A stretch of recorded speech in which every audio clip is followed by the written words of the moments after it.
64 Tacos Podcasts presents Is This Song Good? This is episode 34. Chumbawamba, Tubthumping.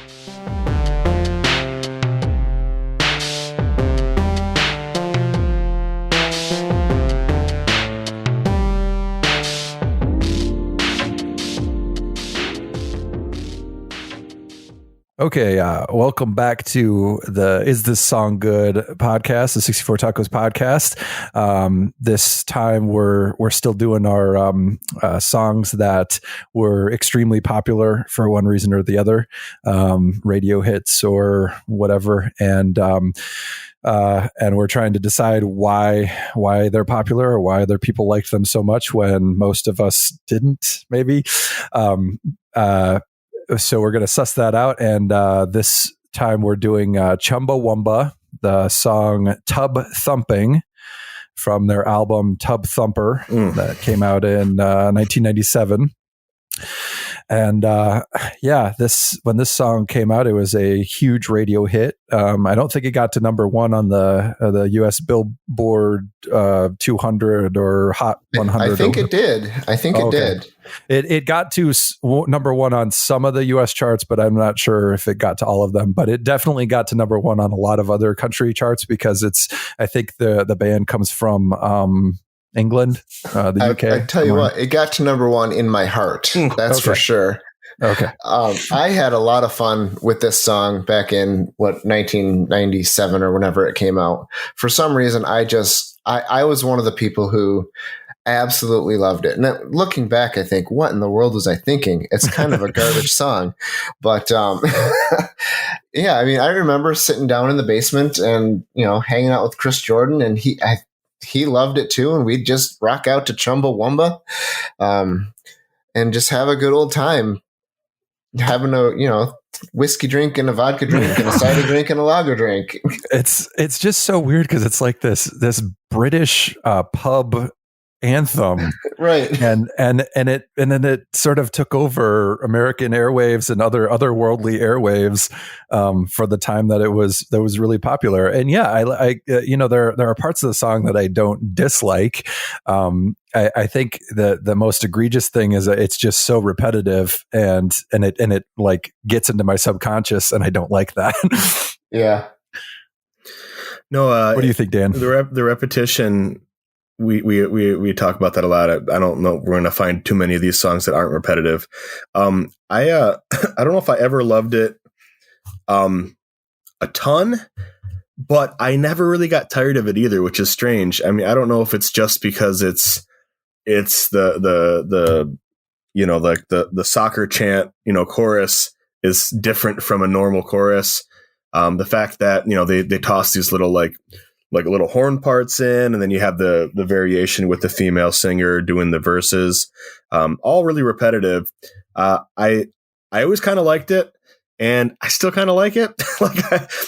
It's one of those weird things where I'm like, I don't think what was I thinking, and I think, oh yeah, this is fun, and I just enjoy listening to it. Which normally I'm the first to hate something. I love hating things, but I don't hate this. And when I listen to it again, okay, to be fair, only once or twice, because I definitely know the song super well. But I was like, oh yeah, like even though the chorus is just one sentence repeated 4 times, and they go to the chorus 4 or 5 times, especially in the end when they just kind of keep going, you're like, I don't know, something about it, I still kind of like it. I shouldn't like it maybe, but I don't know, it kind of works for me. Yeah, and I think also it's got this sort of uplifting nature to it, because even though it's about just some dude or gal getting drunk and falling down and getting up and falling down and getting on the way to the bathroom or whatever, it actually, you can take that lyric, I get knocked down but I get up again, as like, no, you're never going to keep me down.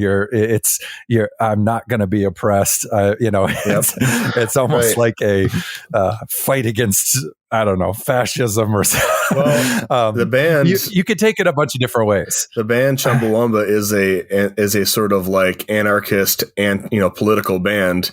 This song isn't particularly, except for I imagine that they had that in mind. It's framed as this guy is just at the pub getting drunk with his buds, and it's, you know, and that's kind of like what frames the song a little bit. But I'm sure that they had that in mind because they're all about, you know, like political activism and, you know, and power to the people and stuff. So it totally makes sense. It's weird that, well, it's not weird that all their songs about, you know, veganism and anarchy weren't huge hits, and this was. That makes sense. But it's interesting that they came up with this, and then it exploded, and then they remained a band for another like 15 years, and they had been a band for like 15 years before this song came out. And it's a very unlikely, you know, event that they had this huge song, but the sort of like keep going no matter what theme, it's somehow presented, even though you'd think this would be the most annoying thing possible. Something about the way it's chanted doesn't, you know, I don't find it annoying.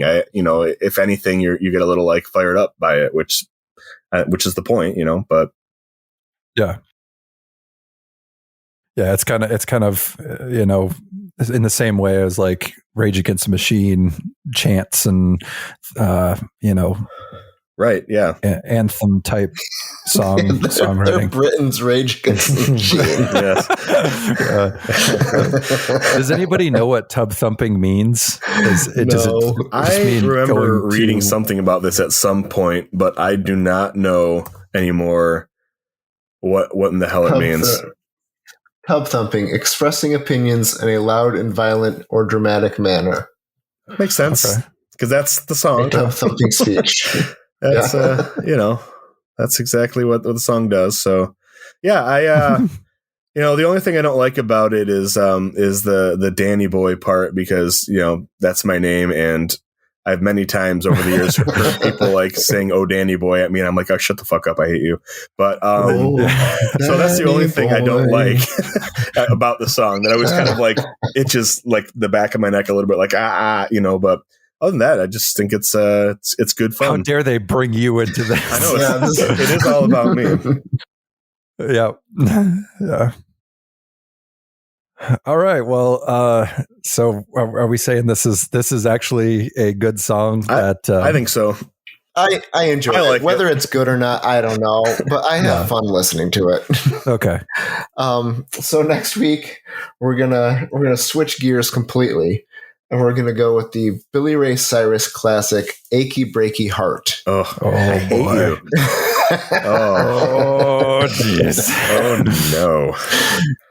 Yep. Okay. So have fun listening to that one over the next week. Be ready. Be ready. All right.